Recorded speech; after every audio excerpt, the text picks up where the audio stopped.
Hello, ladies and gentlemen. Welcome to Just Because Wrestling. Welcome back to Just Because Wrestling because we have been on a little bit. Uh, Yeah, contrary to popular belief, we are not dead. We were not kidnapped.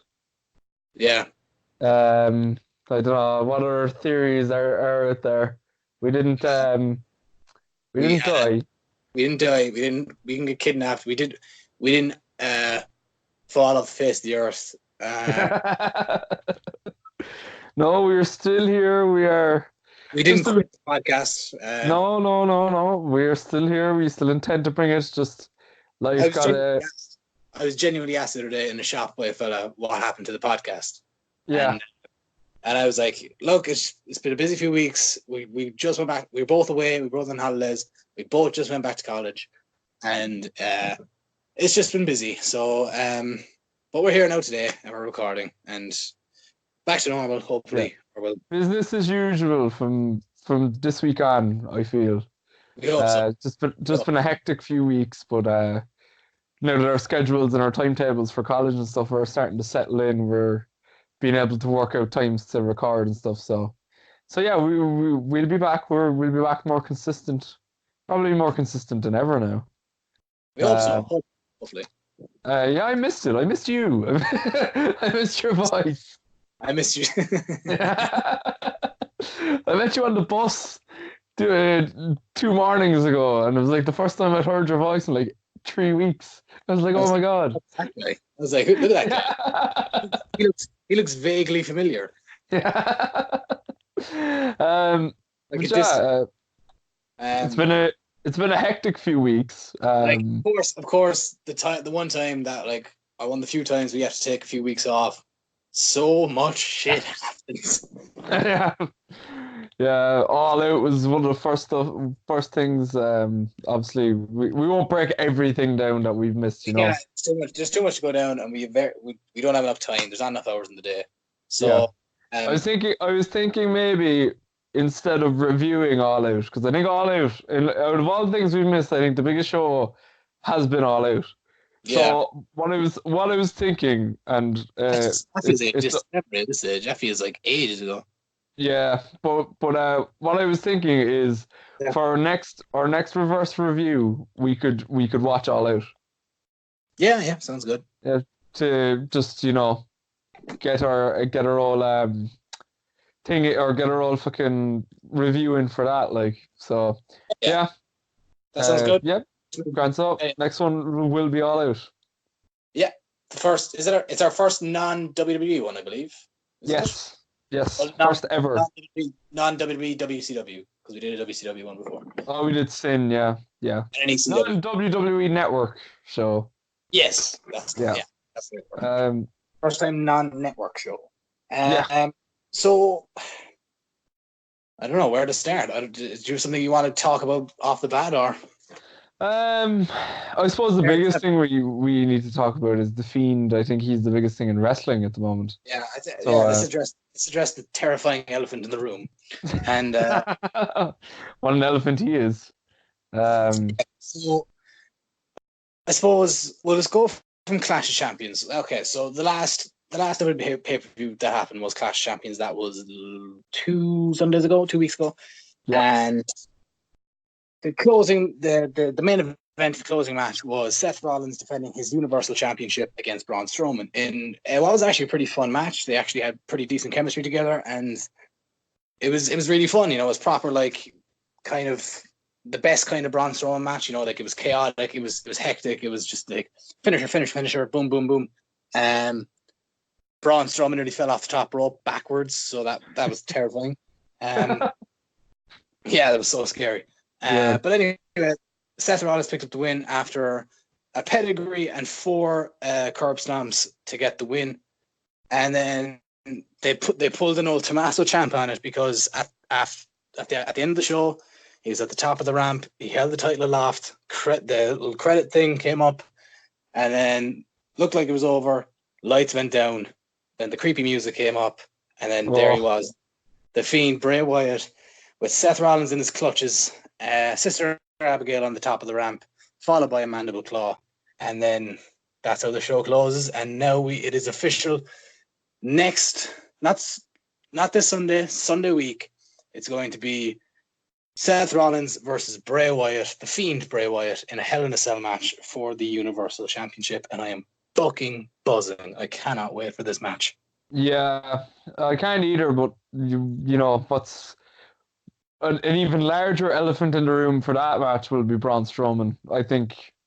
And I fear that it's going to kill the momentum of the Fiend if you have Braun Strowman come out in this match and cause a no contest or something, you know.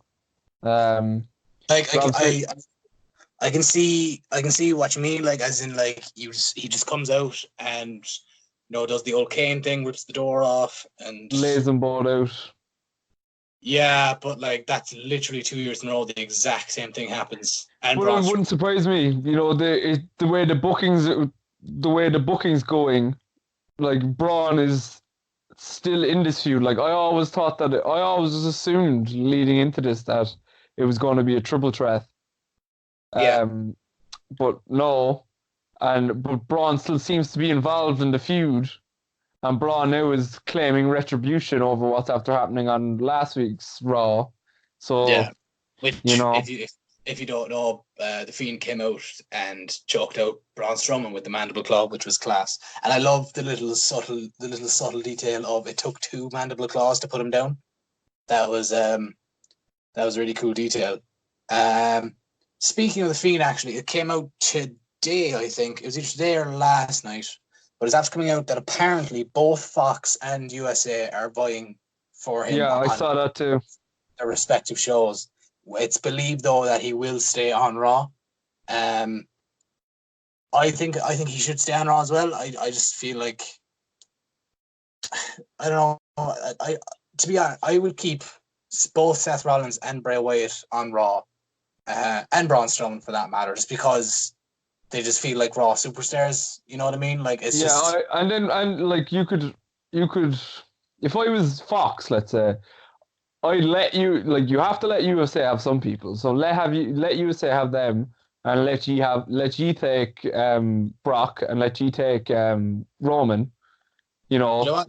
Yeah, we might as well get this out of the way. It had, because this got announced while we were on our break. The draft is coming back. The official WWE draft is coming back on when is it? The 10th of October, I believe. It's the second episode of the Fox SmackDown era. So next Tuesday week, Friday. Oh, Friday! Fuck yeah! I forgot it's Friday. So is SmackDown this Friday? No. SmackDown was last night. Are we missing a week and a half? Really? Yeah. So SmackDown was last night, and the next SmackDown episode will be Friday week. Okay. Cool. So fair enough. And like as of October, because I saw someone actually was kind enough to write up a schedule. That makes our lives easier. As of October, the wrestling schedule weekly is Raw on Mondays, Impact on Tuesdays, NXT and AEW on Wednesdays. Thursdays there's nothing. SmackDown there's Fridays. SmackDown on Fridays, and then pay-per-views on the weekend, and that's excluding New Japan and Ring of Honor if you want to watch them. Oh God. There's a lot of old wrestling. So anyway, back to my original point. The draft is coming back on the 10th of October. It's starting on SmackDown, and it'll be concluding on that Monday's Raw. Any predictions? Anything you want to see happen in particular? Before you say anything, Triple H has confirmed that NXT will not be taking part in the draft. Okay, but does that mean that there's no NXT superstars who could be called up during the draft? True. Yeah, there will be no call-ups. Okay, fair enough. Which I think is a really good thing. Yeah, I do too. If I was going to pick, I would have thought maybe Matt Riddle might go to SmackDown. Because it's Fox and they're more sports driven, and Matt Riddle is an actual athlete, so like an actual former professional athlete. So yeah, but given the current Raw and SmackDown rosters, well, I know it's kind of hard to dictate who's on what roster with the kind of the way it is at the moment. But who do you want to see end up on? Is there anyone in particular you want to see on each brand? And yeah, what do you want to see from the draft? I'd like to see Brock on SmackDown. Brock was a huge part of the beginning of SmackDown. So with it moving to Fox and it being kind of like the biggest that it's ever been, it would be nice to see Brock on SmackDown to, sunrise, sunset. But Yeah, I think other than Brock. that, Yeah. go on, sorry. I think Brock makes sense, especially the fact that it has been announced that on the first episode of the Fox deal that he will be challenging Kofi Kingston for the WWE Championship in a match I think he probably is going to win. So yeah. So I think Brock to SmackDown is a good show. Yeah. Then going on from there, I don't really know. Like I could see, depending on what her situation is, I could definitely see Ronda turning up. You think so? I could, depending. Obviously, she went away to have babies. I don't know, like it's been kept quiet as to whether she's pregnant or not at the moment, but we don't know. So it wouldn't surprise me if if Fox get out that checkbook and try to convince Ronda to join. So that wouldn't surprise me. What do you think? All I want from this is fucking consistency. All I want is that's the same for me. I don't care where they end up once they stay there. I don't care who goes where, so long as that's where they are until the next one, until the next draft, and then you can swap it again. And the next. Go on, sorry. No, go on. I was going to say I'd like to see AJ come back to SmackDown because I think he is kind of weirdly enough to say, I think he is the staple made of SmackDown now. So I'd like for him to come back. I saw WWE actually just released it was kind of like an Instagram hype video for the Fox debut, and they were talking about like who is the greatest SmackDown superstar ever, and they had the likes of like the obvious ones like The Rock, The Undertaker, Kurt Angle, Edge, Eddie Guerrero, Rey Mysterio. Who else was on it? Batista, Booker T. All these kind of legends. Yeah, Undertaker. Yeah, all these kind of legends. But then they had these. They had kind of modern ones on it as well. They were interesting. Sheamus was one. I wouldn't even consider Sheamus a SmackDown guy. No, indeed. Becky Lynch. Becky Lynch is one which I think is a fair one. I think she feels like a down person. AJ was one. Who else? There were some other modern people on it. Well, AJ and Becky and Sheamus was kind of the weird one. I thought that was a weird one, but that's a strange one. Yeah, but Becky and AJ, I feel like are SmackDown people. I think Becky's going to go to SmackDown. I think. I think she's going to lose the title and go up to SmackDown then. I think it's dumb if she loses the title, but like the way things are going, I think it doesn't feel like she's going to lose the title at Hell in a Cell, but I think she will because she will be going to SmackDown, I think. But I don't know. What else is there? So is the draft happening before or after Hell in a Cell? After. Okay, that makes sense. So next week is the go home shows for Hell in a Cell. But like next week is kind of a pay-per-view in itself then as well though, because like we got the season premiere of Raw. Who knew that? Which funnily enough, like so next week on Monday is the season premiere of Raw. Next Friday is the debut of SmackDown on Fox, and the card is looking to be very stacked. Like we're getting a rematch of the Four Horsewomen tag team match. So it's going to be Charlotte Flair and Becky Lynch versus Sasha Banks and Bayley. We're getting, what else are we getting on that? We're getting Brock the ladder match. Yeah, the ladder match. So we're getting Kevin Owens versus Shane McMahon in a ladder match for basically a loser leaves town match. Whoever loses will be fired from WWE. Also, we've got Brock Lesnar versus Kofi Kingston for the WWE Championship. And there's one other big thing I'm missing that was announced. I Can't can't. remember either. Something Yeah. got to do with Daniel Bryan, no? No. No. What was? I can't remember. But anyway, like, look, there's those three things are announced. They're all going to be huge, and like, there's going to be more to come anyway. They're like, there'll be stuff they'll hold back from and just save for the show. There'll probably be some returns. There's rumors of The Rock showing up. Where is it actually on? Where, like, what? What city? Is it Los Angeles? I'll double check. But I have a feeling it's like I could be completely wrong, but Staples Center? in Los Angeles, I think it is, but I could be wrong. 2 seconds there now. See, the rumor actually is going back to being called Friday Night SmackDown. Really? Yeah. Yeah, well, it wouldn't bother me. And there's talk That'd be that it's talk that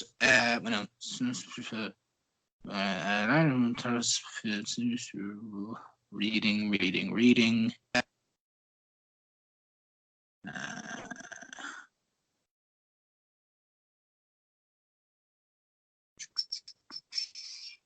Where is it? I don't know.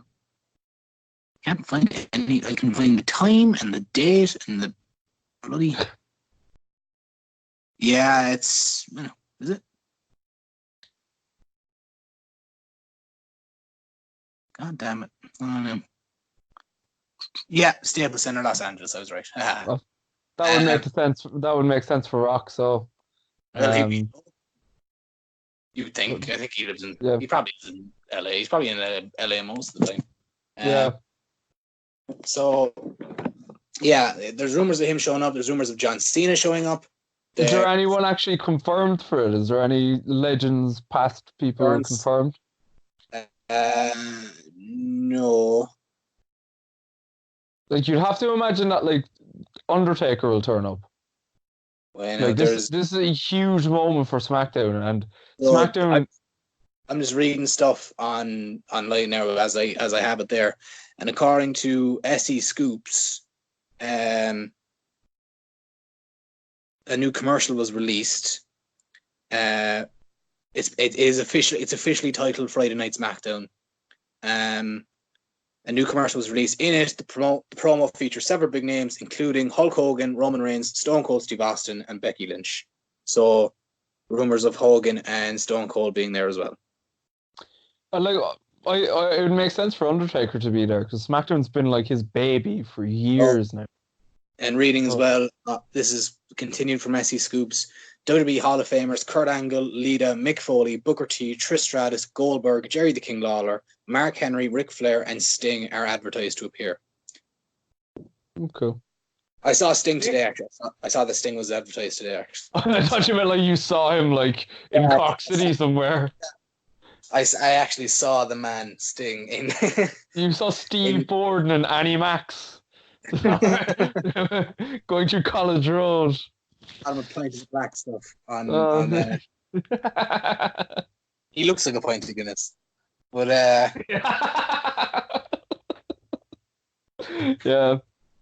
Does. Yeah. So anyway, that's next Friday. So you got the debut of Fox, or debut of SmackDown on Fox, Friday Night SmackDown. It's gonna be huge. It's interesting though, because obviously Hell in a Cell is a week from Sunday, and they've only announced 3 matches. So they'll have to announce a shitload of them on Raw, and presumably 1 or 2 on SmackDown. Because, like, I mean, it's hard to imagine if there's going to be a WWE title match taking place if Brock's winning and it's only 2 days after he wins it. I don't know. I mean, he might defend it. I don't know.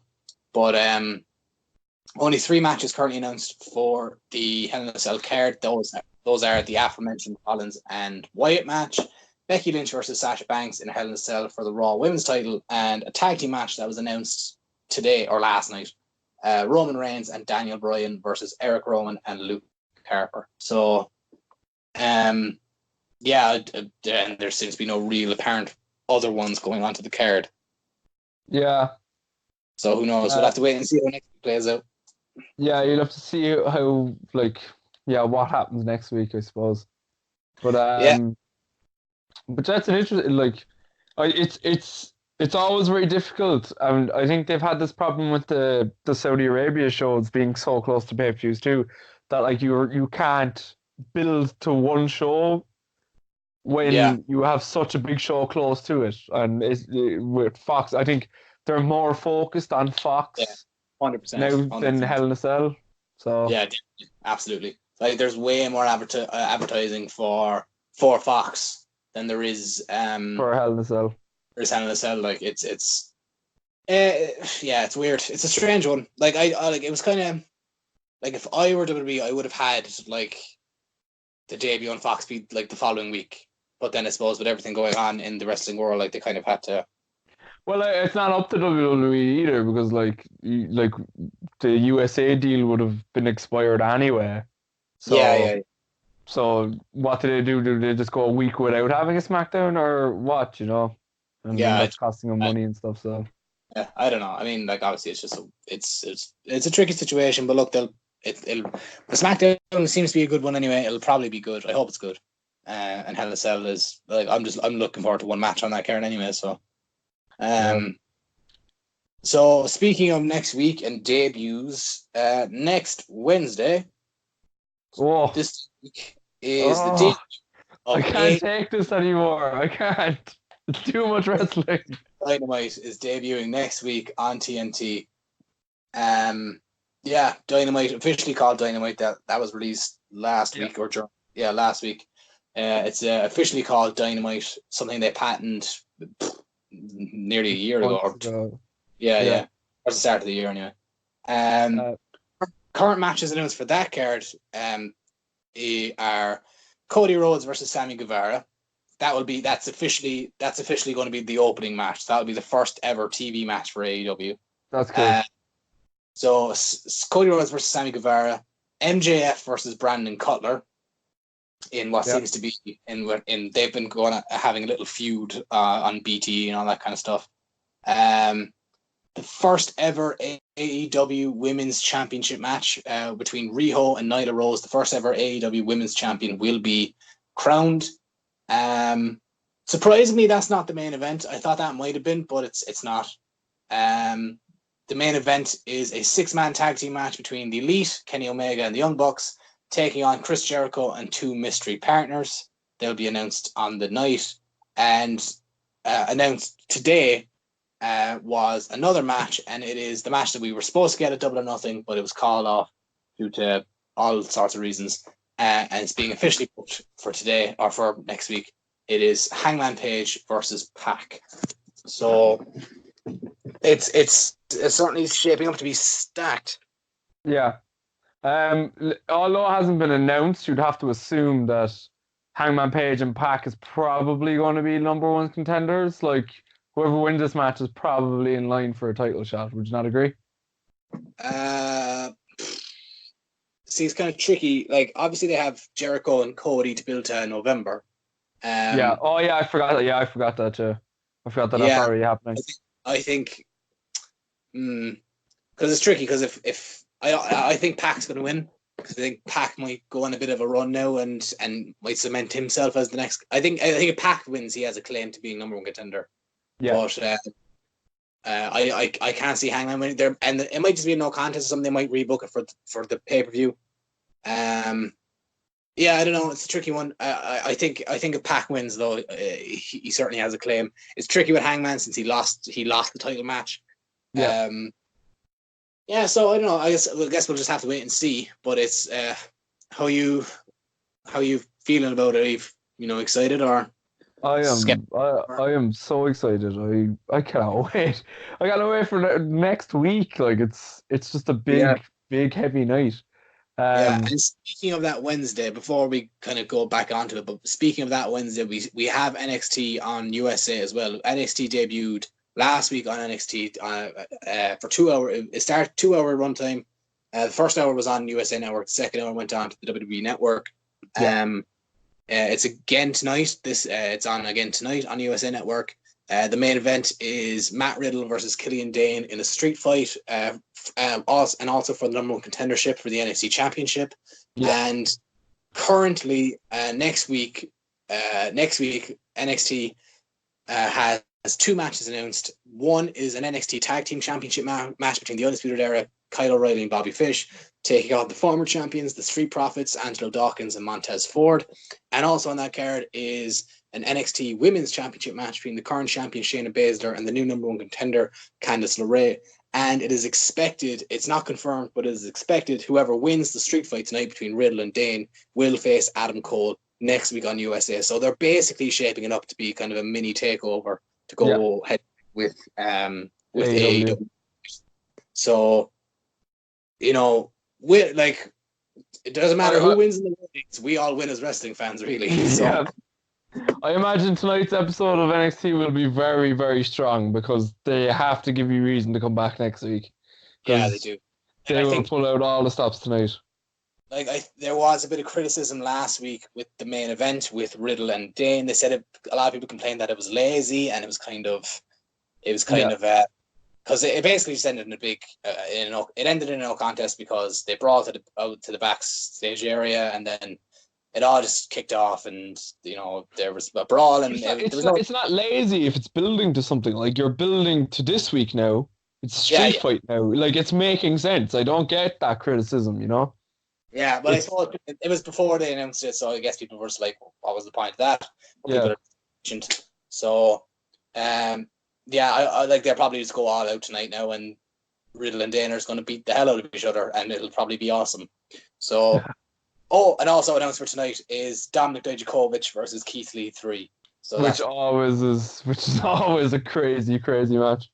Yeah, so that's going to be amazing as well. Yeah. Back to AEW and NXT. They are taking place next Wednesday. The Wednesday Night Wars are officially starting next week, and I can't wait. I was too young to proper appreciate the Monday Night Wars, so I can't wait to have my own little thing that I can tell my children about.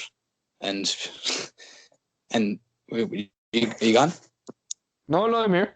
Oh yeah, sorry. I thought I hung up there by accident. No.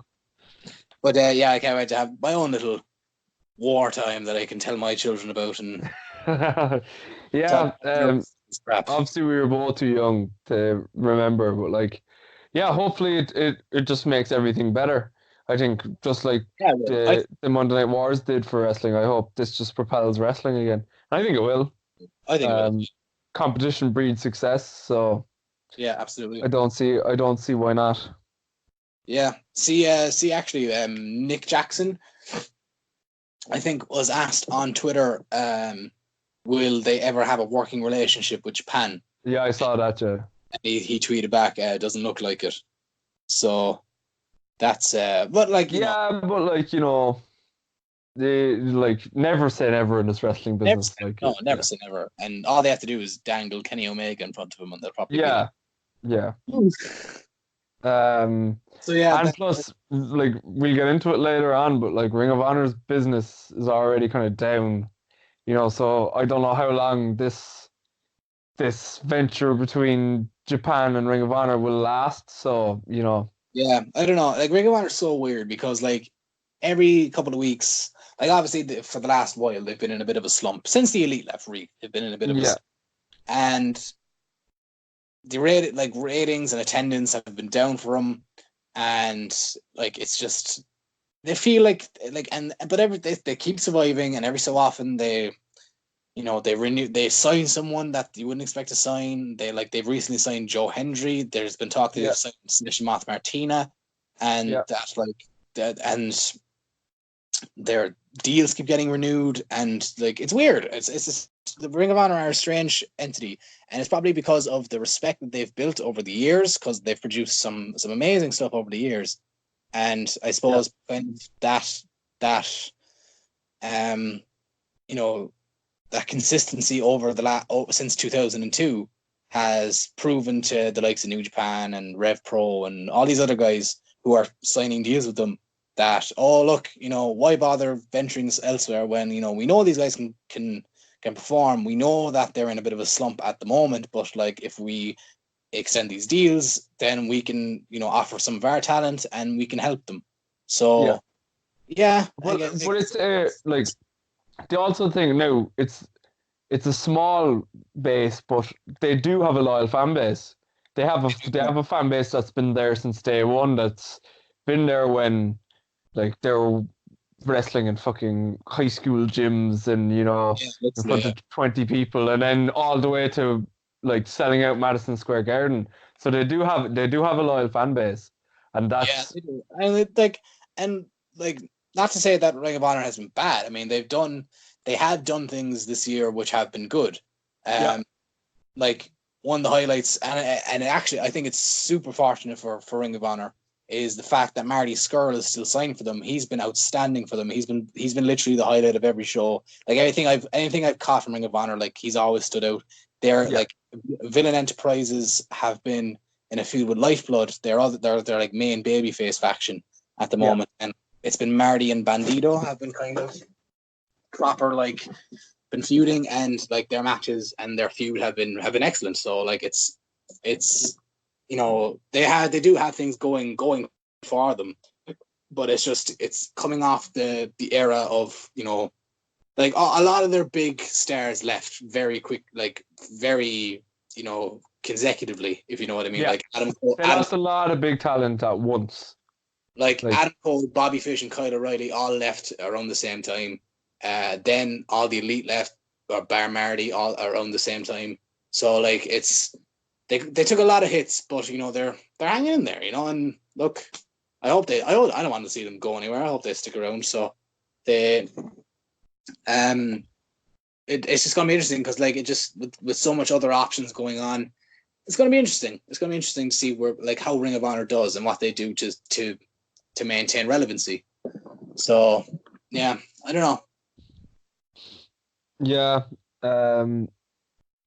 it's like again, their Ring of Honor have been a stablemate to wrestling since like people seem to forget that Ring of Honor have been around almost like right after WCW closed. So like, well, they're founded in 2002. So like that's 17 years now they've been around, and like look at all the talent they've produced that they've grown. I mean, like we can thank Ring of Honor for the likes of Seth Rollins, Kevin Owens, Sami Zayn, Adam Cole, but you can even go further back: Samoa Joe, CM Punk, Daniel Bryan, like all the stars, Seth Rollins, all the stars that you see today. 90% of them have a Ring of Honor background. So it's no secret, like. And even like AEW, like when you look at AEW, like the Young Bucks were kind of they made a lot of their name in Ring of Honor. Cody Rhodes basically built his indie career in Ring of Honor. Adam Page debuted in Ring of Honor. So it's and even when you look at the people in New Japan, even if you look at like the biggest wrestlers just in any company in the world, Jay White, former Ring of Honor wrestler. He was on Excursion in Ring of Honor. Yeah, he was basically, he learned a lot of what he knows from Ring of Honor, basically. So yeah, I mean, like Ring of Honor is like I'm looking forward to, like obviously I'm looking forward to the whole Wednesday Night Wars thing. See how AEW and NXT do against. Like I'm excited for NXT on TV. I'm excited for AEW just to exist. So I'm looking forward to seeing what they do against each other. Obviously, SmackDown getting this new deal, I can't wait to see what that's like. Raw will have to pull up its socks. The draft's coming back, so there's lots to look forward to in the kind of big picture. But I am very much looking forward to the likes of Ring of Honor, MLW. I'm really getting into MLW and Impact. Like these kind of small, like they're still big promotions, but smaller than the big fish say. But are still kind of making waves, like MLW has announced their first pay-per-view. I don't know if it's their first pay-per-view ever, but their first one in a long time. Saturday Night Super Fight, I think it's called, and it's taking place. See, the thing with MLW is it's so unique as well that they took like a 15-year break, Like Yeah, MLW was a promotion in 2002, 2003, and then they stopped, and then they yeah, returned. It was like the only other one that I can remember, and it doesn't really count, was ECW.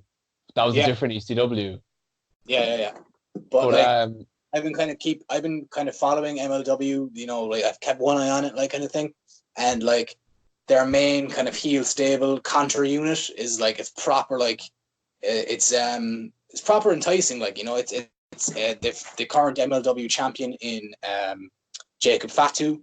yeah, He's an who is another excellent wrestler, and I think we've touched on that he's before. standing. He's Yeah, unreal. They've obviously got Simon Gotch as part of that group, and he's been yeah, unreal. They got Joseph Samael. I can't remember the name of the new guy. They debuted a new guy, a Japanese wrestler. I can't remember his name. They also have the Hart Dynasty over there with Teddy Hart, Brian Pillman Jr., and David Hart Smith. yeah. Another three brilliant talents, especially Brian. But like for what an upside he has, Brian Pillman Jr. He's a guy. Obviously, comes from a very very famous father. Um, and his father was one of the, like, before his injuries and stuff. His father was one of the best wrestlers in the world at the time. Yeah. Um, So like, and yeah, go on. Sorry. no, but I'm just saying, like MLW have been like slowly chipping, like steadily chipping away at being like an excellent promotion, and like I'm looking forward to them. Impact just signed a new TV deal with Access TV. Um, Yeah. they've been putting on some great stuff. Like the Sammy Callahan Tessa Blanchard feud has been absolutely incredible. Yeah. So like, I'm looking forward to seeing how these smaller, not small, but smaller companies do. In this kind of new, like you could say, we're heading into a new era of wrestling, really. Yeah. So yeah, It was actually interesting because I was listening to a podcast. I don't know if you heard it. It's God, I forget the guy's name, but it was on Chris Jericho's podcast. He was one of the lead writers for Pro Wrestling Insider (PWI), and it was all about the history of the top 500 list. And he's been working with the list, or he'd been working on the list for like 20 years. He'd been working on the magazine for 20 years. And he was saying like that when he started, the challenge was finding 500 wrestlers, like trying to get 500 wrestlers. And now the challenge is trying to whittle it down to 500 wrestlers. yeah. That's how much talent there is. Like he said, I think the first one he did, I think they included Mr. Fuji as a wrestler, even though he'd wrestled like twice. It's like that's how slim pickings the 500 was at the time. And now he said that there was for this year's one especially. He said there was a short list of 800 people. So that means there was 300 wrestlers that didn't make the list that they considered, like, which is fucking nuts. Like It's crazy. Wrestling. Wrestling, I think, is slowly but surely making its way back to the forefront of like media and like pop culture. So I think like wrestling is going to slowly start getting more popular and popular with the kind of general, like the general viewer. Like, you know, I think people like, obviously, like people like you and me have been kind of following it since forever, really, and yeah, because we started watching it as a child and we liked it more than most, so we kind of kept with it. But I think that people who know what it is are going to start kind of coming back to it. I don't know. I just feel like wrestling is entering a period of another boom period, I think. yeah, another boom period. And I'm very much looking forward to it because I think 2020. Like obviously we're kind of at the tail end of 2019 now, but heading into 2020, I think is going to be a huge year. So I'm looking forward to it. And the thing is as well, like when people go on about like AEW and like WWE, and they're on about like, can Ring of Honor survive? Can Impact survive? Can these things like like that's an example. Like PWI had 800 wrestlers, so that would, like, there's plenty of wrestlers to go, plenty of good wrestlers to go around for every company. It's not as if like those 800 wrestlers were just AEW and WWE wrestlers, like, you know. So Yeah. I think they might scale down to a smaller size, like these other promotions. But there's no way Yeah. they're going anywhere. There's too much talent for No, them to go no. anywhere. And like the thing is, people are like a big concern was with the formation of all these companies and stuff that like independent wrestling was going to become like, obviously independent wrestling in the last few years has been in its own little boom period where it's been, it's some of the best wrestling in the world has taken place on independent wrestling promotions, and people have been worried about independent wrestling because of the formation of AEW and NXT UK and NXT and all this kind of stuff. But like I think independent wrestling is going to be just fine because like you're going to have these guys, like obviously you have the diehards like Joey Ryan and David Starr and these guys who are independent through and through. But I think you'll get like guys who want these contracts, guys who want to work for WWE and work for AEW and New Japan and all this kind of stuff, who are going to be busting their asses and performing to their utmost heart, to the utmost of their ability, and putting on the matches of their career to get noticed, to get signed. Do you know what I mean? Yeah. Especially with so many wrestlers on the scene now, it's obviously going to be harder to get noticed and get a contract. So, like the guys who want one are going to have to like proper earn one. So I think like we're in for some very special moments. I think like if you're an independent wrestler now, I would get excited because you have the best opportunity ever, really, to live out your dream. So like I think it's going to be great for everyone, really. I can't see anyone who this doesn't benefit. No, yeah, I agree. It's just, I think it's better for everyone this way, So yeah. That was another thing actually we missed in our hiatus was the PWI 500 came out. Yeah, actually, yeah. So yeah, obviously Seth Rollins topped it. Do you know the top 10? I know some. I know Ospreay was 10. Yeah. I can run. I have the top 10 here if you want to. If I can go through it if you want. Yep. So obviously, Will Ospreay was number 10. Yeah. I'll compare it to last year. So last year was The Miz, and this year is Will Ospreay. Number 9, Joe. Number 9 was. I can't remember now off the top of my head. Number 9 was Hiroshi Tanahashi. Okay. Compared to last year was Tetsuya Naito. Okay. Number 8 was Kenny Omega. Okay. Compared to last year was Cody Rhodes. Okay. Number 7 this year was the same as last year. Do you remember who it was? No idea. Number 7 was Roman Reigns. Okay, yeah. He was number 7 last year as well. Number 6 was Johnny Gargano. Yeah. Last year was Braun Strowman. Yeah. Number 5 this year was Kazuchika Okada. Number 5 last year was Seth Rollins. Number 4 this year was Kofi Kingston. I think this was Kofi's, like, I think the highest Kofi had gotten before this was like 30 something or something like that. So it was like, I think Kofi had like the biggest jump. Yeah, he got the biggest jump, I think. Or was it like last year or something? He had the biggest jump between years. Number 4 last year, coincidentally enough, was Brock Lesnar. Number 3 was AJ Styles. Last year was Kazuchika Okada. And I remember seeing that AJ Styles since 2014 has come 4th, 3rd, 2nd, and so like AJ is just always up there. Number 2 was Daniel Bryan.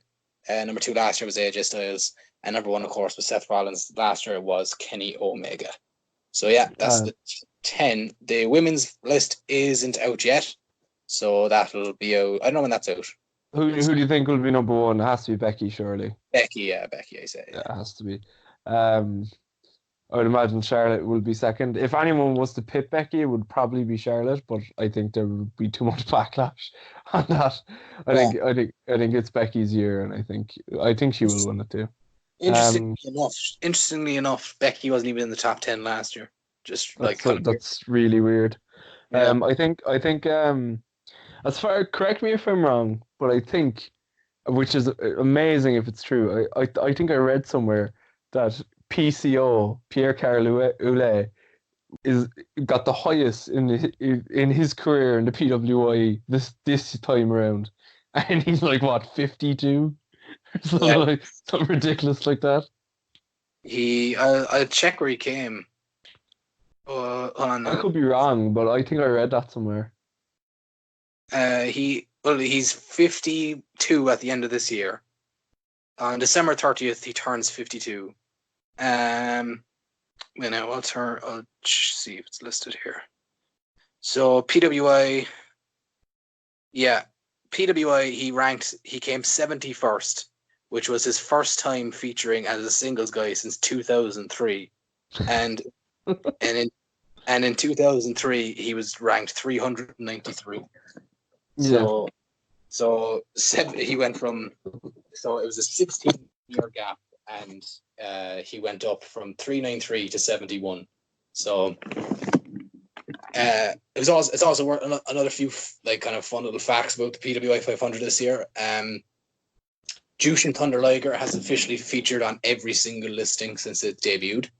Yeah, and this will be the last year he'll feature, I would assume. Yeah, I would too, unless he's.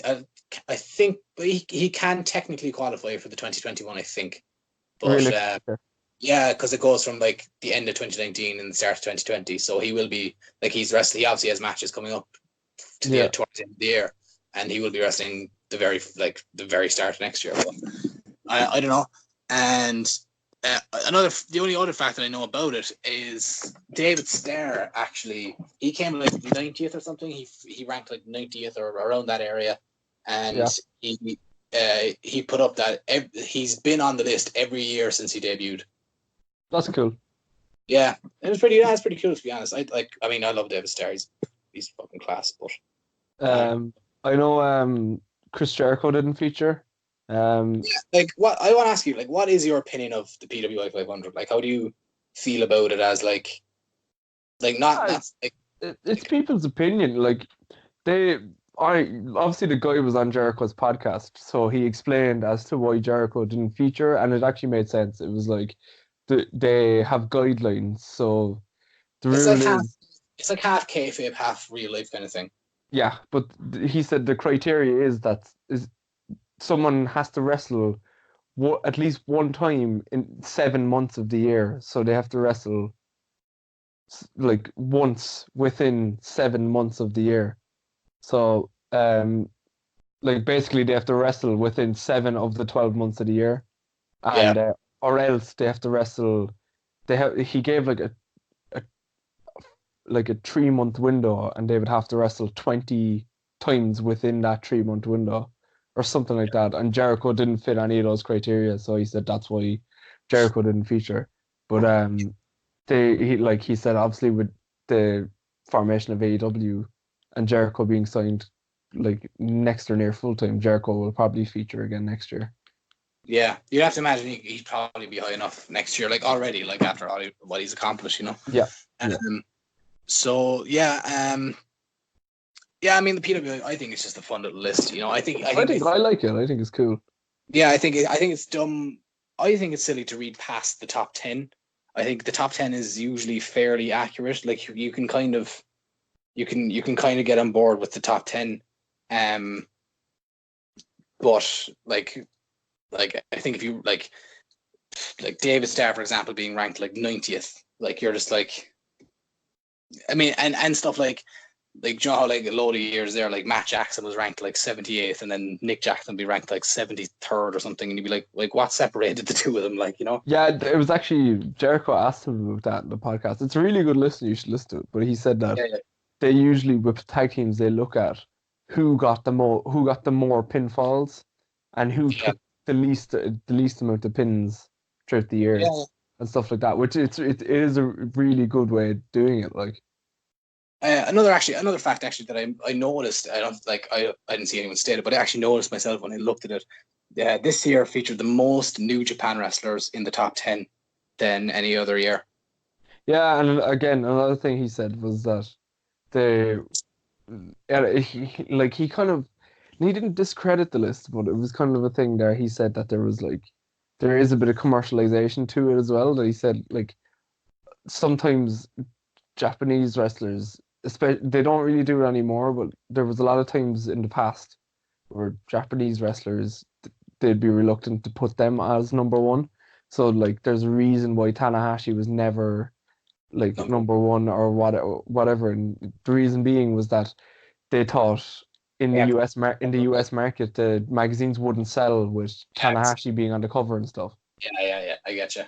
So Yeah, it I was suppose interesting. like the list, like that's the thing. Like if you kind of take the list, if you take it very lightheartedly, it's fine. Like because it's if you if you look at it in a kayfabe sense, it's kind of grand. Like you know what I mean? It's Yeah. yeah. I mean, I don't know. Like it's silly to look at it as a genuine ranking system, but it's fine just to look at it as someone's as like the same as the way as you look at anyone's kind of YouTube videos, like the top 10 wrestlers of 2019 ranked. You know what I mean? Yeah, Like yeah. it's just someone's opinion, and it's fun to listen to. It's fun to see who they ranked. So I Yeah, hope they do.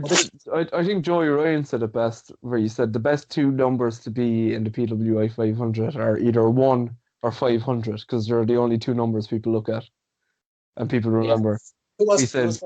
He said people don't go to look to see who's number 486th. They look to see who's number one, and they look to see who's number 500.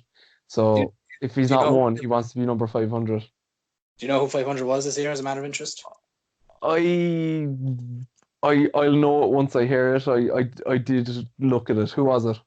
I don't know. I'm trying to find out there. 2 Oh, seconds. I thought you knew. I was just asking. Oh, I was genuinely asking you to see if you knew.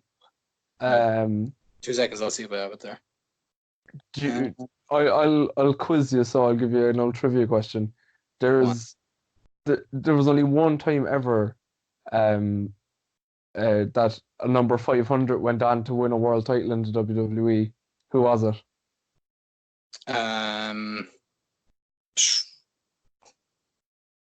Jinder Mahal. No, it was Dolph Ziggler. Really? He was 500 as Nick Nemeth Oh, okay. once upon a time, and he then went on to be a world champion. Yeah, fair enough. I have a number 500 here. You can guess if you want, but I've never heard of him, so I doubt you got. Who was it? I know I heard the name, but It's Corey Storm. yeah, I did hear that, but again, I didn't know who it was, but I did hear the name being mentioned. You have to. Do you want to guess how far you have to go before you get to your first WWE/NXT signed wrestler? No idea. Probably 200 or something. No, it's actually 483. The Really? first, Arturo Ruiz, who's Oh, fair NXT enough. signed, Huh. was on the list. So yeah. I know Luchasaurus was very low. I think he was like in the 300s. Do you want a funny one? Go on. Ranked 453rd. Guess who it was? He's a former world champion, former WCW world champion. David Arquette. Bingo. That's brilliant. David Arquette was ranked 453rd. Speaking of which, can we just address the fucking crazy news that Jose Canseco is somehow making his wrestling debut this week? Yeah, I saw that last night. And Jose Canseco is announced for some indie show in November. It's and apparently he's had like no training, and That's fucking awful. yeah, and like Jose Canseco, if you don't know, is just a baseball legend. He's in his 50s, and yeah, it's Well, I like don't know. Jose Canseco was retired when the episode of him in The Simpsons aired, and that aired in 1993. So there you go. Yeah, that's fucked up. I'm just reading. I'm just still reading the PW 500. 394 was Darby Allin. Yeah, that'll be higher next year. Yeah. Will you continue there? Because I have to run for 2 seconds. I'll be back in 2 minutes, so you can keep talking or you can pause. But I'll be back there 2 seconds. Yeah. So yeah, I'll get up the PWI 500 list and talk a bit through it. Hold on.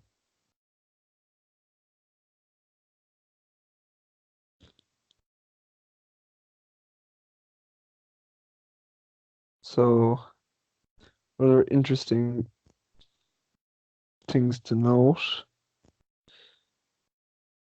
Hmm. So top 10, yeah, Will Ospreay. It's the highest Will Ospreay ranked, I think, in the so far in his career. I'll expect him to climb, and I think he's a future number one. Um, I even think with the year he's had, Osprey, I think he could have been higher. I think I definitely would have put him ahead of Tanahashi, who was 9. But yeah, it is interesting. Um, see if we get the full list here.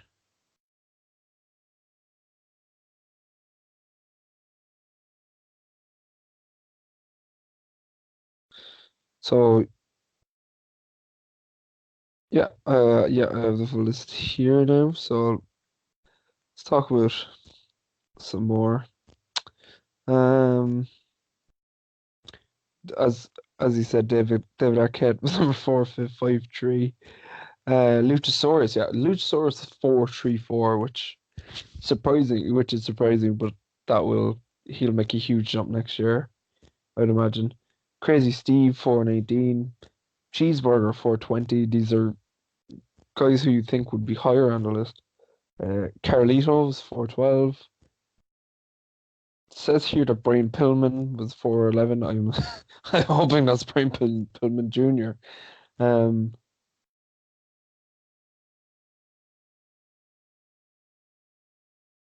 yeah, Ultimo Dragon 3, 7, 4. It's weird, yeah. These Jushin Liger 3, 5, 7 has been noted the only guy to ever be on every year's list so far. Bear City Bruiser was 3, 3, 6. Um, Tajiri 3, 2, 8. Jimmy Havoc 3, 15. He'll probably be a bit higher. Mike Kanellis 2, 9, 6. Cassius Ono 2, 9, 5. I thought would be slightly higher. Dominic Dijakovic will probably go up. Lance Archer 2, 8, 2 with the performance he had in the G1. I would expect that to go up too.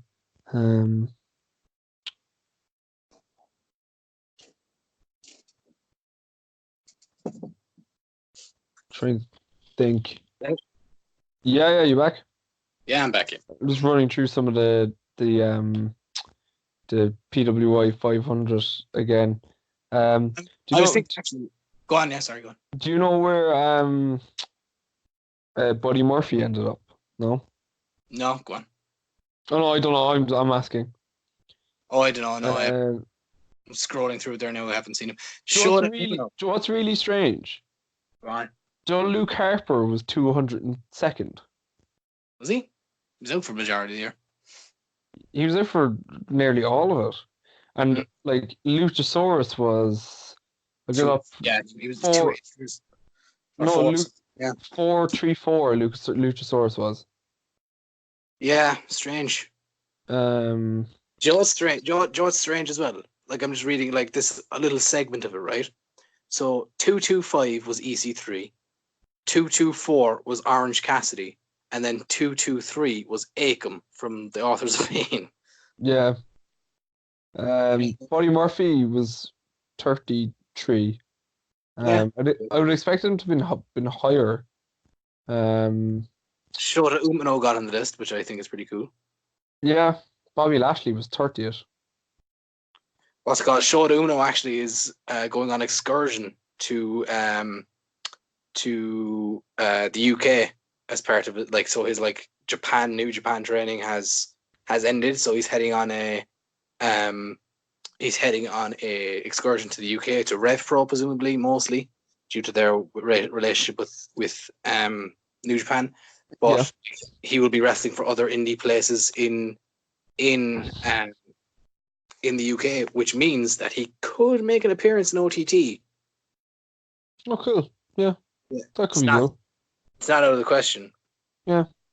I'm just I'm just looking here now, and it's a guy that I was going to ask you. Like I'll be interested to see where he ranks next year. But at 169 was Bray Wyatt. So Yeah, he's going to be top 10 next year. you'd think, yeah. I think that'll be a big jump. Yeah. Speaking of Joey Ryan, where do you think he ended up? I'm just looking at it. He ended up 165th. Yeah.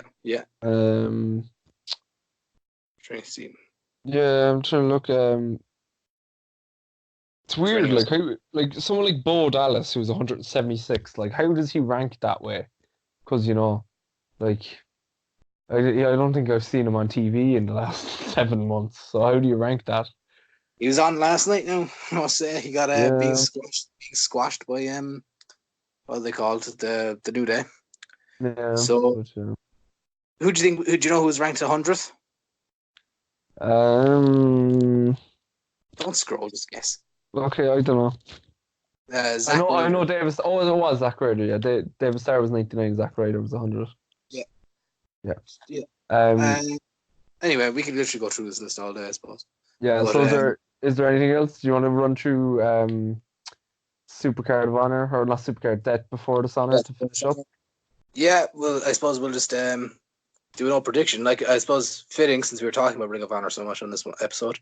But yeah, so Ring of Honor, Death Before Dishonor 17 is taking place this Friday. This Friday from basically Vegas. It's in Sunrise Manor, Nevada, so it's more or less Las Vegas. And like it's an interesting enough card because they're running a big 8-man tournament to crown the number one contender for the Ring of Honor world title for Final Battle, which is like their biggest show really. At the end of the year. So the start of that is on this card, so there's a couple of matches for that, and yeah, I suppose we'll run through it and we'll predict it. I mean, obviously neither of us is a massive Ring of Honor follower, so it'll be pretty interesting to see how we think approaching it. So first up on the pre-show is just a big old beefy boy match. It is Jeff Cobb versus Brody King. Any thoughts on that one? That's just going to be two immovable objects. Two flippy gentlemen. Yeah. I don't know. It's that's a tough one to call. I'm just gonna go Brody King. I don't know why. Just cause. Yeah, I'm gonna go Jeff Cobb just because he's a babyface. Brody King's kind of a heel. Like he's the more heel of the two. So because it's on the pre-show, I think that's like it's more likely gonna be a babyface win. I don't know. Who knows? Next up is a match that sounds fun. I don't know how good it's going to be though, but it sounds fun. It is a tag team barroom brawl. Yeah, I saw this. Yeah. And it is the team of the Bouncers, the Beer City Bruiser, and Brawler Malonis taking on the team of Vinny Marsiglia and Silas Young. Who do you have in mind? I think if you're having a bar room brawl and you don't have the team called the Bouncers win, then I don't know what you're doing with your life. So I'm gonna go the Bouncers, Beer City Bruiser, and the other guy. What was his name? Brawler Malonis. Yeah, that guy. Yeah, I agree with you. I think the Bouncers are going to win this one. Like, this is can we just take a minute? Yeah. Can we just take a minute to appreciate the name Beer City Bruiser? Like that is one of the best wrestling names I've ever heard. I wish there was more wrestling names like Beer City Bruiser, Velveteen Dream. Like these kind of names are they're so. Next up is a singles match that is basically, I'm a great wrestler versus I'm a great wrestler. It is Jay Lethal versus Jonathan Gresham. Who'd you have in mind? I'm gonna give it to Gresham because I think that's the spot Jay Lethal's in now. I think just putting over talent and Gresham is. I think Gresham is 30, 31, so I think he still has a lot of time left in him. He's 31. Yeah, so I think he's the kind of future there. So and Gresham is riding a big wave of momentum because he was just in the finals of the PWG Battle of Los Angeles. So he's up there for kind of momentum wise. So Jay Lethal versus Lance Gresham. I'm going to agree with you. I'm going to say Gresham's taking this as well because Jay Lethal is just going to be a nice guy, put him over, and be the kind of passing of the torch kind of dude he is. Yeah. Well, maybe not because he's in the tournament and Gresham's not. Oh, I didn't know that. I actually didn't. I thought this was part of the tournament, but yeah. No, this actually has nothing to do with the tournament. So Interesting. yeah, Jay Lethal is wrestling the next night on the TV tapings against Bandito in the tournament. So Okay, I don't know. I don't know either. I think maybe I don't know. Anyways, next up is this match is part of the tournament. It is the first round match in the number one contenders tournament. It is Marty Scurll versus Colt Cabana. Who do you have in mind? Marty. I think Marty's the best thing Ring of Honor have at the moment, like we said earlier. Again, Colt Cabana is a wrestler that can take a loss. And I think again, Marty Scurll is a guy Ring of Honor have to invest in because he's probably the biggest star they have. So Ring of Honor should do everything they can between now and whenever his contract expires to convince him to stay. Yeah, I don't think it's going to happen though. I don't either. He actually made a cameo on Being the Elite this week. Did he? Sort of, yeah. So basically, did you watch Being the Elite this week? No, I didn't. So there was a bit in it where they did a thing with Private Party. Yeah. And basically, Private Party were doing a live Insta video. And you know how when you do a live Instagram video, it's you can see like he was commenting it on and stuff. Yeah. It wasn't actually a live Instagram video, but it was formatted like that. And like the likes of Beyonce and Rihanna and Drake and all these people were like commenting on it, being like, "Oh, you're so cool" and whatever. And one of the comments that came up was from Marty Scurll, and it said, "My friends are all dead, or all my friends are dead." So yeah, a brief little cameo from Marty Scurll on Being the Elite this week. That's cool. Yeah. Next up is another match in the. Were you going to say something there? Sorry, did I cut you off? No. Work away. The next match is another match in the number one contenders tournament, and it is PCO versus Kenny King. I'm gonna go Kenny King. Again, PCO. Yeah, I'd love to see PCO have a run, but I think I'm just gonna go Kenny King.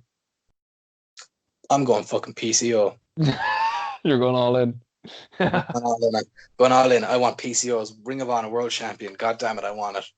You know, if you were looking for something to grab headlines, that would be it. Like if I was there, I'd be advocating putting the title on him. Why not? Like, why not? Yeah, exactly. Why not? Like, yeah, fuck it. Like, let's just do it. Like, the man is crazy and the man is cool. Like, and he's fucking jacked. So like, let's just do it. Yeah, I don't know. Why not? Why the hell not? Next up is the Women of Honor World Championship match. It is Women of Honor World Champion Kelly Klein defending her title against Angelina Love. Who'd you have in mind? This is an interesting one. This feud started at Guard of Honor. Garden. Yeah. So I'm gonna go Angelina Love because I think if you don't put the title on her, it kind of kills the allure, and I think the allure are another big thing that Ring of Honor have.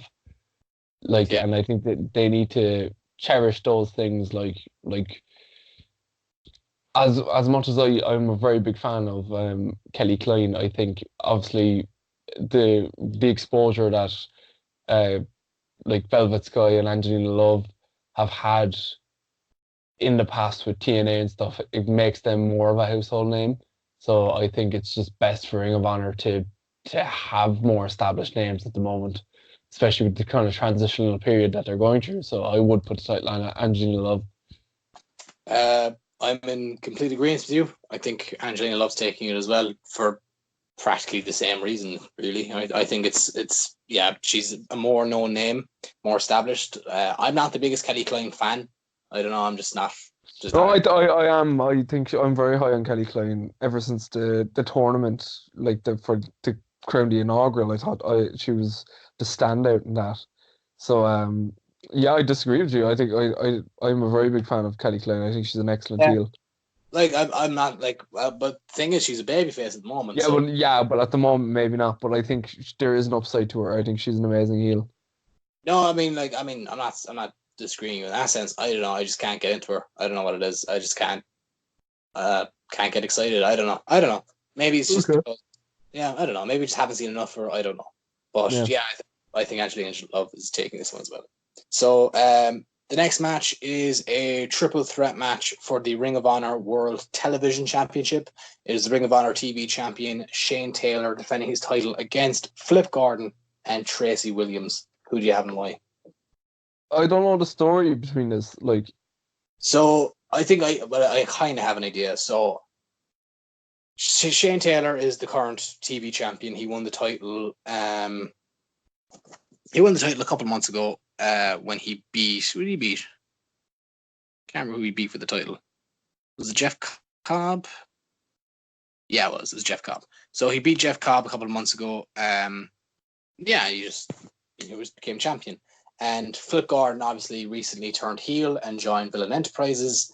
And Tracy Williams is a member of Lifeblood, who are currently in a few Villain Enterprises. So I think the two of them just kept getting interfered with each other for number one contendership for the title. And obviously they just made it a triple threat. I think, I could be wrong there, but I think that's how it went. Shane Taylor is a heel, so that's worth mentioning. He's a big old dude. He's like 300 plus pounds. And yeah, so like I'll tell you what I think. I think Flip's winning this. I think Flip yeah, Gordon. I think so too. I think after him just turning heel, I think it makes sense. Yeah, Just to and like go with him. like currently, I suppose I don't know if it's actually ran onto Ring of Honor TV, but Marty Skrull recently started a YouTube channel called VETV, and they like basically just do vlogs and stuff. And on the latest episode, he fired Flip Gordon from Villain Enterprises because he has his steak well done. So so I think and like it was such a hilarious setting as well, because like Flip, like it was him, Marty, PCO, and Brody King in a car, and like Flip is driving, Marty's in the back seat with PCO, and Brody's in the front, and it looks hilarious with PCO just being in the car. Yeah. PCO in any context now is just hilarious. So I think Flip will win, and Marty will forgive him and bring him back into to Villain Enterprises. So yeah, I think Flip's winning this. Yeah, I agree. Yeah. Yeah, I did. I agree 100%. Same reasons. Yeah, fair enough. Next up, it is the Ring of Honor World Tag Team Championship match. It is the tag team champions, the Briscoe brothers, Mark and Jay, defending their titles against Lifeblood, being represented by Bandito and Mark Haskins. Who'd you have in mind? I'm gonna go. I'm not sure. I'm probably gonna go Bandito and Haskins. I don't know why, but I'm not sure. I don't know the story behind it. I don't know the story either. That's what I actually don't know. I'm gonna stick with the Briscoes actually. I think they're Yeah, established team. Again, they're probably a bigger name than everyone else on the roster, and I've predicted a lot of title changes already. So yeah, I'm gonna go the Briscoes as well, because Haskins and Bandito are both in the tournament. So yeah, I think putting the tag titles on them just kind of makes the tag titles feel less relevant. yeah. So yeah, I'm gonna go the Briscoes to retain as well. And finally, the main event for the Ring of Honor World Championship. It is Ring of Honor World Champion Matt Taven defending his title against Roosh, who is undefeated in Ring of Honor, hasn't lost since he debuted at the start of the year, and has just been on an absolute fucking tear. So yeah, Taven versus Roosh. Who do you have? Roosh, just keep going. So I don't see why it has to come to an end now. I don't see why Matt Haven would be the guy to do it. So yeah, Yeah, I'm gonna disagree. I'm gonna go Taven because, like, yeah, like I could see Roosh win. I hope Roosh wins. I think he's class. I love Roosh, but I'm gonna go Taven because he's just a pure heel. It would just be such a fucking dick thing to do, and I think you just build whoever wins the tournament to take the title off in the final battle. Um, I don't know. I mean, I would absolutely love it if Roosh won because I genuinely think he's so cool, and I think he's class. And I know. Matt I'd Taven, say why not? Like, yeah. And the only thing about Matt Taven, right? I don't know what it is about him because they don't look alike or anything, but he just reminds me so much of Baron Corbin, and like I don't know, he just has that air about him, like that kind of. yeah. I get Do you. you know what I mean? Yeah, I mean, Yeah. like, I get you. yeah, I mean, don't get me wrong. In the last couple of weeks, Baron Corbin has been great, but like, and Matt Taven has his moments, but like, he is just. I don't know. I could if Matt Taven went away, if Matt Taven left Ring of Honor, I wouldn't notice. You know what I mean? I like. Yeah. If Matt Taven does anything, I'm not like I'm just like, oh, okay. It's Matt Taven. Taven is, So was that the main event? Yes. that's the main event. That's the card. So we're done now. Yeah. We're done now, Jack. Yes. Is there anything else? Is there anything else you want to talk about, or before Do we you know wrap up? Do you know what happened to Paul London? I saw who tweeted it. I saw someone tweet. Was it Asprey? Osprey was talking about him, and his Paul London's brother was tweeted out something. It was not like it was kind of cryptic, and it was also like, but like it sounds like something bad happened to him. But I like I don't think he's dead because like no one said anything. But like I I thought don't know. Asprey was just doing it out of just kindness, being like, whatever happened to Paul London, I wish I could wrestle him or something like that. I just didn't think. I don't know. Yeah, I'll read what his brother wrote because his brother tweeted out something, and it was strange. I don't know.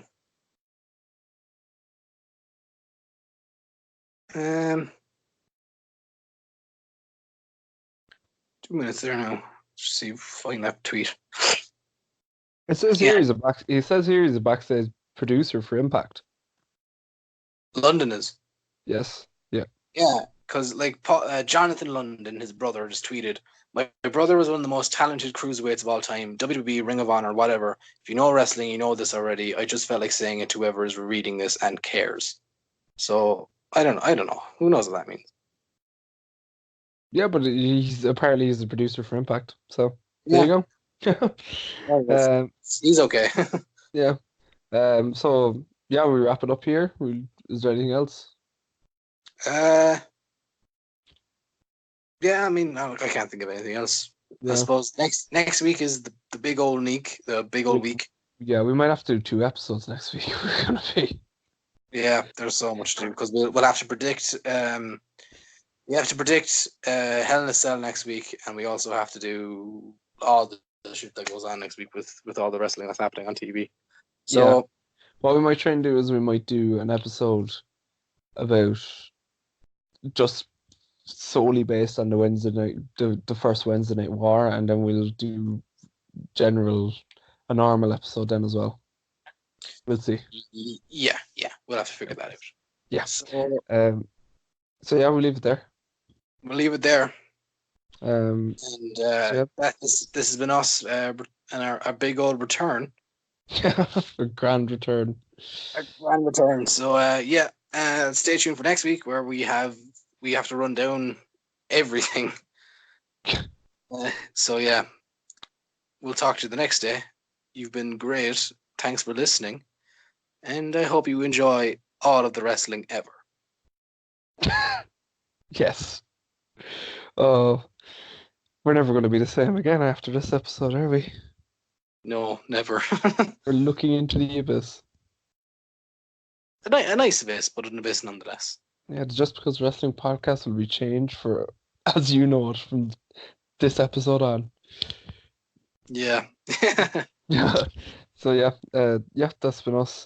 Thanks for listening and thanks for enjoying the last 3 years because the next from this point on, it's all gonna change. Yeah, nothing will ever be the same again. And on that note, we'll leave you be. Be good.